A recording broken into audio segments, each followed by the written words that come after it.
ప్రపంచం నిన్ను వదిలేస్తే ఒంటరితనం. నువ్వు ప్రపంచాన్ని వదిలేస్తే ఏకాంతం. ఒంటరితనం నిన్ను ఏకాకిని చేస్తుంది. ఒంటరితనం, ఏకాంతం రెండూ భిన్నమైనవి. ఒంటరితనం నువ్వు కోరుకుండా వచ్చేది. ఏకాంతం నువ్వు కోరుకుంటే వచ్చేది. అది ఏదైనా సరే నీకిష్టమైతే అది ఆనందాన్ని ఇస్తుంది. ఏదైనా సరే నీకిష్టం లేకపోతే అది దుఃఖాన్ని, వ్యధని ఇస్తుంది. కాబట్టి రెండూ ఒకటే. నీ మనసులో ఉన్న దాని మీద ఉన్న మక్కువ మీద నీ ఆనందం ఆధారపడి ఉంటుంది. అంతే. This is so simple.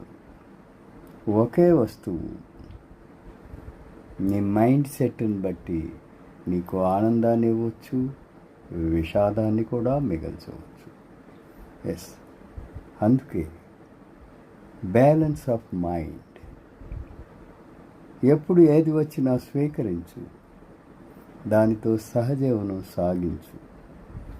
పరిస్థితులు ఎప్పుడు అనుకూలంగా ఉండాలని భావించు. ప్రతికూల స్థితిలో కూడా అనుకూలంగా మార్చుకునే ప్రయత్నమే నిన్ను ఎంతో మెరుగుపరుస్తుంది. అర్థమైందా? ఎస్, జీవితం అంతే. అలా అలా అలా అలా అలా సాగిపోతుంది. నువ్వు ప్రవహిస్తున్న నదిలా ఉండాలి. నది వెళ్తున్నప్పుడు ఒక్కొక్కసారి మైదానాల్లో ఆనందంగా, సునాయాసంగా వెళ్ళిపోతుంది. అదే పర్వతాలు వస్తే ఆ పర్వతాలను, రాళ్లను కూడా చీల్చుకుంటూ వెళ్ళిపోతుంది. కాబట్టి జీవితం కూడా ఒక నదీ ప్రవాహం లాంటిదే.